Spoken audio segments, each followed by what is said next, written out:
Good morning, everybody. You are live with the long term, Angie's Advice for Agents. It's kind of where I come out here and we just kind of talk all things long term care, or quite frankly, just I guess whatever comes to top of my mind. And I've had a pretty busy October. And so I basically titled this one, Let's Get Personal, because my my brain is so all over the board these days. Just in trying to keep up with myself, keep up with my desk. So I'm just going to kind of jump right into it. I've got such a hodgepodge of things that I want to visit with you about. And it's kind of crazy to me that we're wrapping up. Obviously, if this is the podcast for October, that means we're in the last Tuesday of the month, which means we've just wrapped up the first month of the last quarter of 2024. And it's hard for me to realize that we are we got 2 months left in this year. And then every year when I start over, I'm always like, okay, we've got 12 months. This is going to be an impactful year. We're going to do this. And I don't know. You know what? We're not moving the needle. The dial on long-term care is not moving. And I don't know if it's I don't know. I guess maybe people just don't want to talk about it anymore, which is interesting because I want to share with you just a couple of things about this whole let's get personal thing. So, 4 weeks ago today,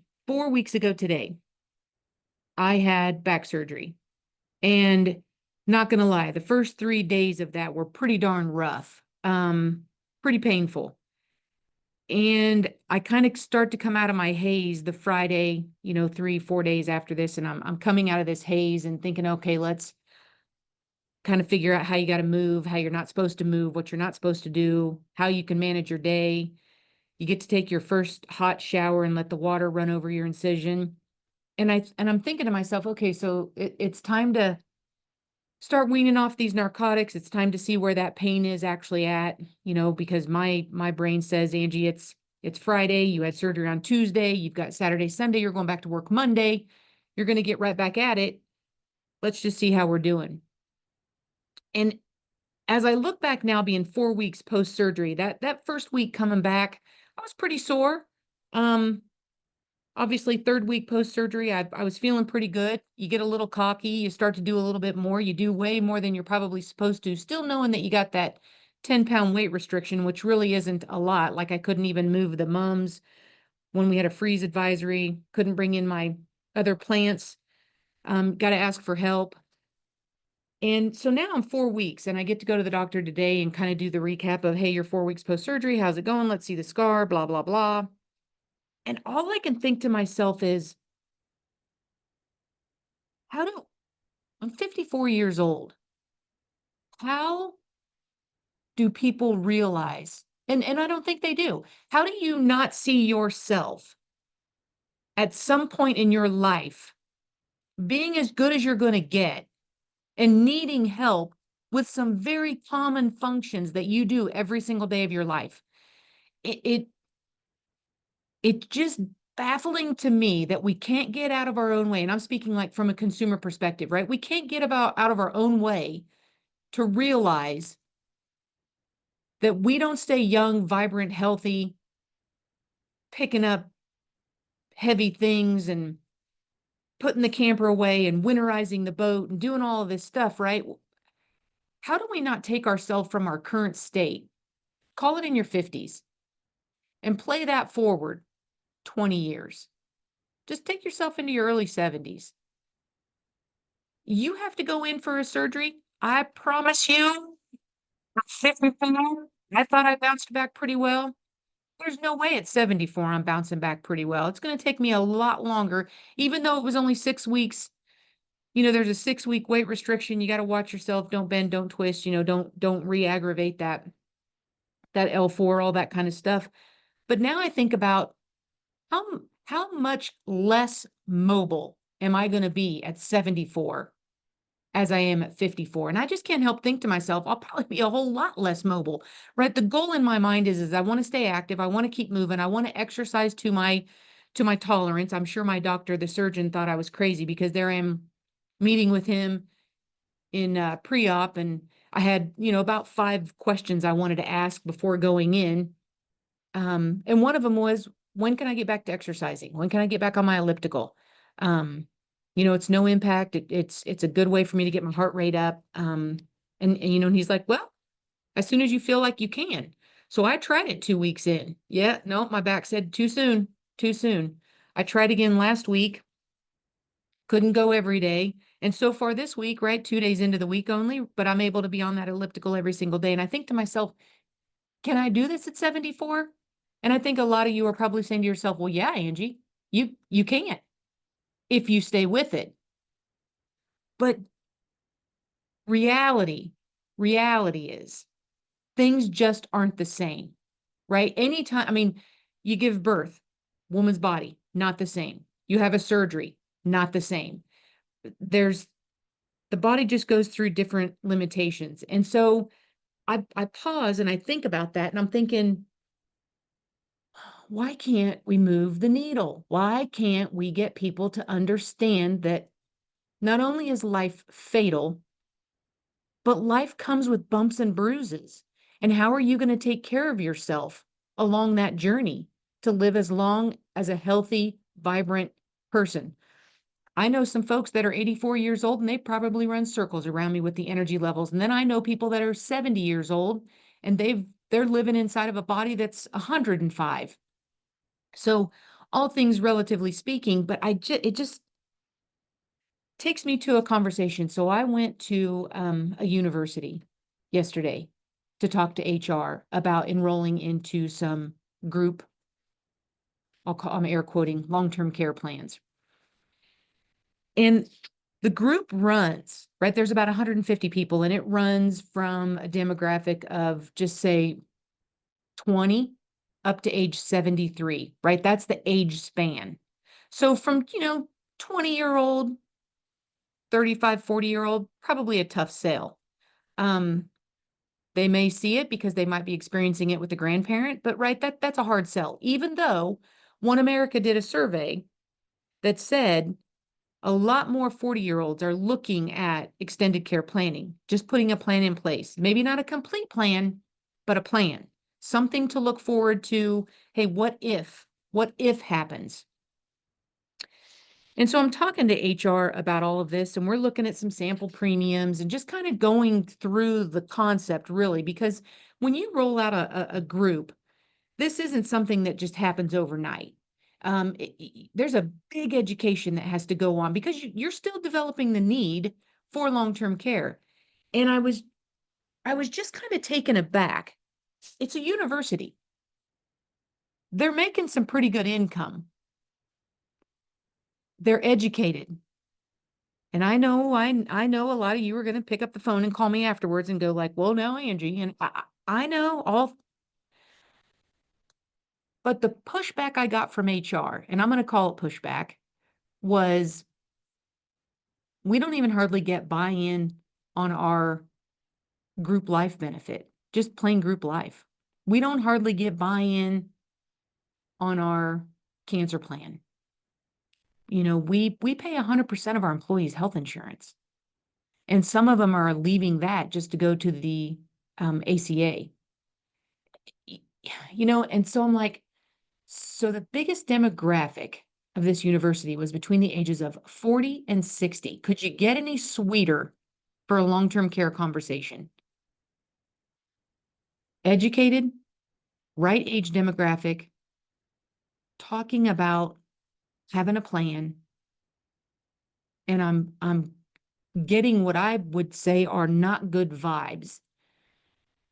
So I say to myself, gosh, how do we move this needle? And I don't know. I don't know.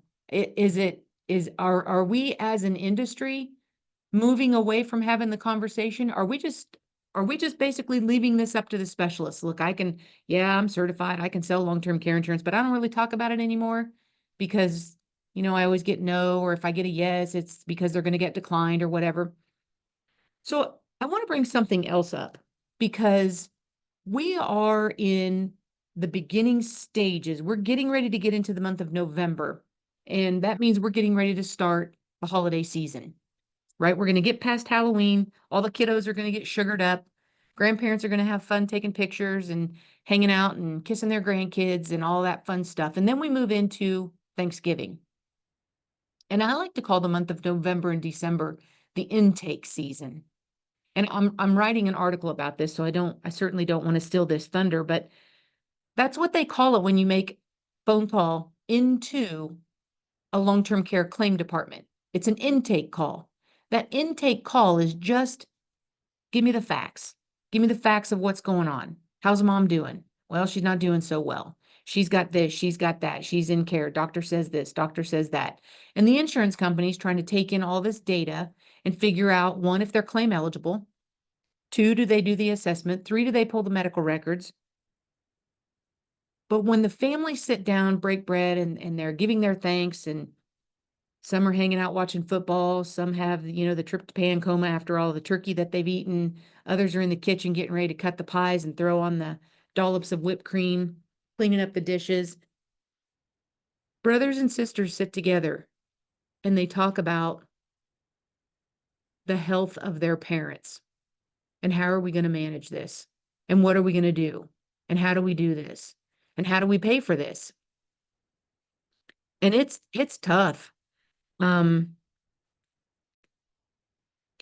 I don't, it's not new product that sells. It's not having the conversation about how do we do this. Very, very few people in the United States, like that number hasn't moved at all. 7 to 10%, if it's even that. Now, could it be more because agents are selling life insurance with chronic illness riders, so they don't do the certification and it's an oh, by the way, but is that a long-term care sale? Really? I mean, did they really develop the need? No, because all you're doing is accelerating the death benefit, which is fine if you have a substantial death benefit. But that, oh, by the way, add the long-term care, the chronic illness rider on there isn't because we're developing a need for long-term care. And I'm not saying that's wrong. I say if that's what the consumers are interested in, great. But it's not two kill birds with one stone. And because you might get a little bit of benefit of each, mortality and morbidity, but you're not getting full benefit in that concept. And then you got your hybrids, right? So you got those policies where it's a life insurance, but it's really built to be a long-term care solution. Well, those come at a price tag, right? I mean, premiums don't go down. So, a couple of things that I've noticed here recently. We just had a webinar last Friday, which is such a goofy day to have a webinar, but trying to match everybody's calendars. Plus, remember, we're in the Medicare season. We're in AEP right now. So, everyone's got Medicare on the brain, which is fine because that's an awful lot of clients that you have to see. But you're also, when you're meeting with them, you see the gap. If you're not talking to them about the real dangers and the real pitfalls and the real detriment. Yes, we all think it's the cost of prescription drug plans, but I don't know, the couple dozen that I've run thus far, people are pretty happy. Now, granted, I don't have a 26 med list client. I'm going to have that one here in a couple weeks, being my uncle, but we'll see how that one plays out. But everybody else has been pretty happy with their plan. But nobody really ever wants to have a conversation about extended care planning. Hey, by the way, did you know Medicare doesn't cover this? It doesn't cover this. It doesn't cover this, which rightfully so, right? Should open the door to some cross-selling opportunities. How about dental vision? How about cancer, heart, stroke? How about long-term care? How about short-term care? How about annuities with long-term care riders? How about life insurance with chronic illness or long-term care? I know the rules. It's something like their advantage. Selling for the scope. You gotta get these. Since we're going to be a conversation about an extended care conversation that we need to have with our clients, we gotta step up our game. But things that we're actually seeing some success in because this kind of feels like a little bit of a Betty Downer really podcast in my opinion. But I live through the house. Because I think they're very practical. So this year, Rob's going to turn 78 years old. With 15,000 people a day are turning age 65. 84 is the average age for long-term care needs. Um, average age for a male, 2.2 years in need of care. Females, 3.7. 51% will never need care.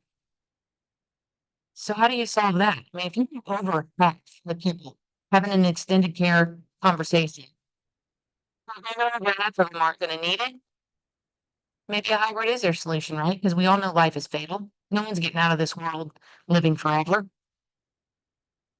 What I find really interesting is there's $311 million sold, estimated in annuity sales for 2024. $311 billion estimated annuity sales for this year alone. The annuity market's blowing up. Did you know we're running an annuity campaign right now with a really awesome long-term care rider where if the money sits in his annuity, if it's a non-qualified annuity out of surrender, you can 1035 that over, cover both him and her, leverage the money, and if pulled out for care, they don't pay taxes, even if there's gain, because you know there's gain inside of that. They were earmarking that annuity for something. Most people die holding it and don't ever annuitize it if they don't want it for the income rider. Why not reposition that, leverage it, get them both coverage for a long-term care event and not pay taxes on that money as it comes out for care? So if you're not seeing our annuity campaign that's running, I want you to email me, Angie@producersxl.com, because you got to see this stuff. There's some amazing content out here driving towards that consumer conversation. And how do we do that to get them to want to talk to us about it? And it's kind of really always been a funding mechanism, right? That's all long-term care insurance is. It's a funding mechanism when you need care, not if, when. I have traditional, my husband has life insurance. Makes him feel good, makes me feel good. I see it as a win-win. So some more interesting numbers. At the end of last year, there was $13.6 trillion held in IRAs. 56 million households own an IRA. With a household income over 150,000, 91% either own a 401k or an IRA, and that average balance is almost $730,000. 31% of them reported taking the distribution from their IRA. 76% of those distributions were based on RMDs. And only 36% of those were reinvested. So you actually have an opportunity with non-qualified annuities out of surrender, repositioning, cover husband and wife, pull the money out for care, not paying taxes on the gain. That's one idea. The other one is using qualified money and reposition it. You're not negating taxes. You're just spreading it out over 10 years. But what happens inside of that, because you're taking a transfer of qualified funds into a qualified annuity, that qualified annuity is going to get a 25% bonus inside of there to negate the taxes that are going to be due on that, which then in turn leverages up the benefits. So we had a client in Nebraska the other day, pretty conservative, but wanted to see some solutions, had quite a bit of money that they could, it was close to 2 million, that they wanted to kind of diversify. That was kind of their, I don't want to call it slush funds, right? Because everything else was held inside of some other accounts. But this was, we brought 3 solutions forward, all sitting out in an IRA. We brought forward a solution of a qualified SPIA to fund a 10-pay long-term care on a 10-year certain in life. All of that was fixed. Premiums would never change. Even that 10-pay long-term care, nowhere in those 10 years would that change. There was one solution. This client was like 64 and late 50s, husband and wife. The other solution was this, using those qualified monies, reposition them into a life long-term care combo on a second to die. And then the other one was doing some diversification into either a fixed indexed annuity, or a MIGA. So 3 different solutions using those funds that they wanted to kind of diversify and being able to protect an extended care loss. So being conservative by nature, this client felt like, okay, well, this was the one risk that maybe we haven't addressed. And this is a prudent way for me to be able to go in there and reallocate some of these dollars, make sure that's protected, because that's what I was going to use this money for anyway. So a lot of different ideas out there. Just to plug one thing, because I told you, just having the conversation is actually what sells long-term care insurance, or having your own conversation with clients. But we do actually have a company that's launching a new product. One America actually launched on Monday of this week. No, Monday of last week, a new product. It's just their new asset care. They're trying to make it easier, really, right? So you're not doing the 25-month, 25-month, 33-month, 33-month, 50-month, 50-month, or add lifetime onto the back end of any of those. They're just doing it, accelerate the death benefit in 2 years, 24 months. And then you match it 24, 48, 72, or lifetime, right? So it's a little bit more like 2 plus 2, 2 plus 4, 2 plus 6, 2 plus life. So it makes it a little bit easier. But I feel like when you're talking to consumers about an extended care, it's getting them to understand, right? So who was I talking to? Oh, I was talking to that gal, that HR, and she said, I realized pretty quick when I had to take care of my parents that I didn't want to do that. I didn't want my kids to do that. I didn't want to do that. She said, I did not, I don't want to be my husband's caregiver. I don't want him to be my caregiver. And so it takes those kind of having to be a caregiver. She said, I did it for a month and realized I couldn't do it anymore. Mom had Alzheimer's. Dad took care of mom. Couldn't do it. Couldn't go into long-term care because they couldn't afford it. So families have to make do.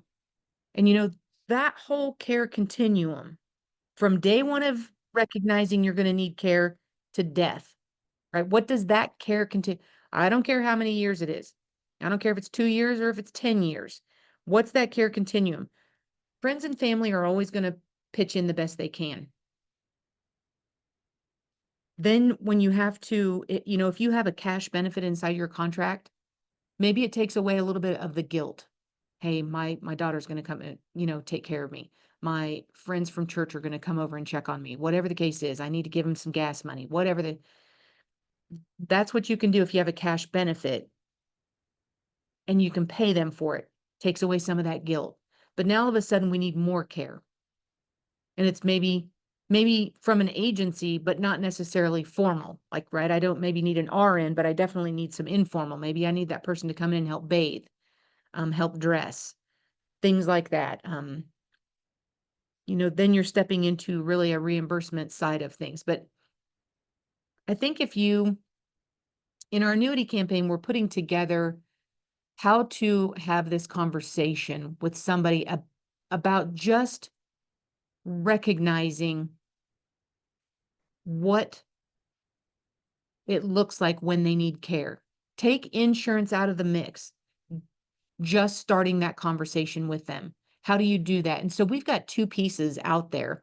They're actually on our website as well inside of our long-term care toolbox. So producersxl.com, go to the products tab, drill down to long-term care. You're in the toolbox. That stuff is meant to be evergreen, right? We're not changing that constantly. But if we see good pieces or we develop something, we want to put it out there so you can go grab it. But it kind of helps you talk through this care continuum with them. And what does that look like?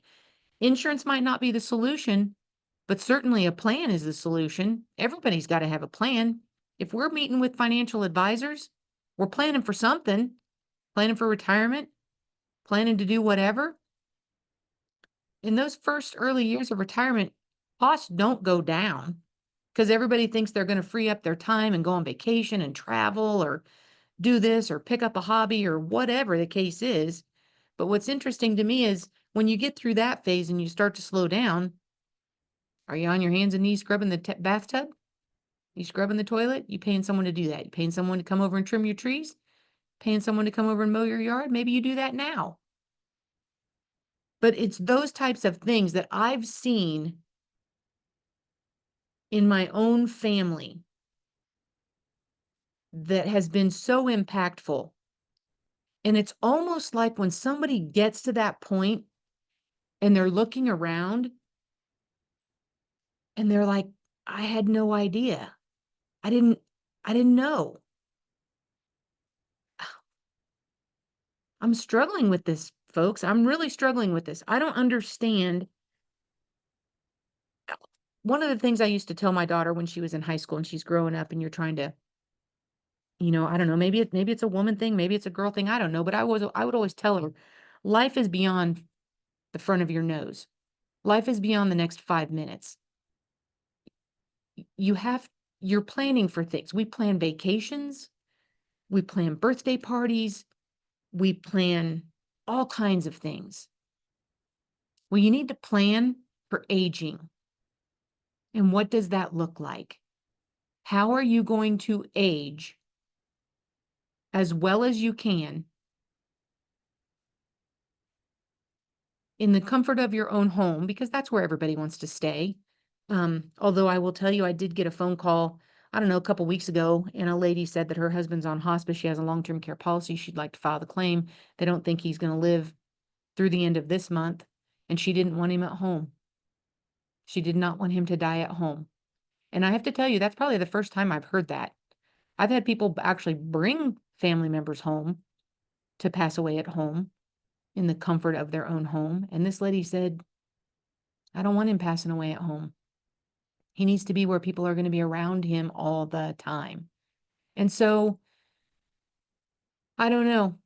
You got to have a plan for aging because getting older isn't for the weak. You got to have some pretty thick skin. You got to adapt. You got to be fairly realistic about it. And I think if you have that mindset and you have a plan as to what that's going to look like, because I will tell you, kind of bringing this full circle, the one thing that I think I was most fearful of, and I would say it still kind of has a spot inside my brain of worry, if you will, and I try to keep that compartment as small as possible. Um, the one thing about this back surgery, I told my husband, I said, it's not having the surgery. It's not the recovery. I know it'll be slow and painful at times. I mean, I get that. It's not the scar. It's not a vein issue. It's not, for me, it was, I don't want to say it's at the beginning of the end, but like, I don't want this to be a thing. Right. So I don't want all of a sudden, because when they start taking MRIs of your spine, they either take it of, the lower, the middle, the cervical, they're looking at all these different areas, and I'm thinking, what if there's another vertebrae that just decides it wants to blow, because I, I I'm thinking I just don't want this to become a thing. I don't want I don't want 3 years from now. Okay, this here now it's not your L4, now it's your L3. 5 years from that. Okay, well now it's your L5. And I'm thinking, because they're going to get harder and harder and harder to recover from because we all age, some more gracefully than others. And I'm thinking, I don't want this to be my thing. Um, so I'm going to do everything I can to try and make sure that I'm taking care of myself and that no, I don't like getting up early and I don't like sweating first thing in the morning, but I know that's probably in my best interest because diabetes is a real big thing in my family. And so I don't want that to be my thing either. Plus you got grandkids that you want to live for, and it's been brutal for me these last 4 weeks. I mean, I got a 10-pound weight restriction. That little 12-month-old, 13-month-old granddaughter I've got right now, she's exceeding that 10-pound weight limit. So watching her little fat feet waddle over to me, wanting to be picked up is just about brutal. So let's have a conversation about aging. Let's have a real conversation about that. Let's have a conversation about what are we going to do to put a plan in place to help us when we can't help ourselves or we can't help our spouse. Don't even make it about yourself. What are you going to do when your spouse needs care? I wouldn't be able to help my husband in and out of bed, in and out of a chair, and he's not even a big fella. I mean, I wouldn't be able to do it. So I guess October on the, heels of Halloween, I guess let's start thinking a little bit forward about let's having this conversation about aging and what does that look like and what do we do when we can't help ourselves and when we can't help our spouse and when we can't help those that we love? How are we going to do that? And let's just have that conversation with them. It's all about bringing it up. Folks, I thank you for joining me today. My next podcast is going to be Tuesday, November the 26th. Again, a couple of days before a holiday, a big holiday. So we'll be bringing some good advice on how to be thankful during the intake season and what's that look like. So thank you all for joining me. Have a great, wonderful week. Take care.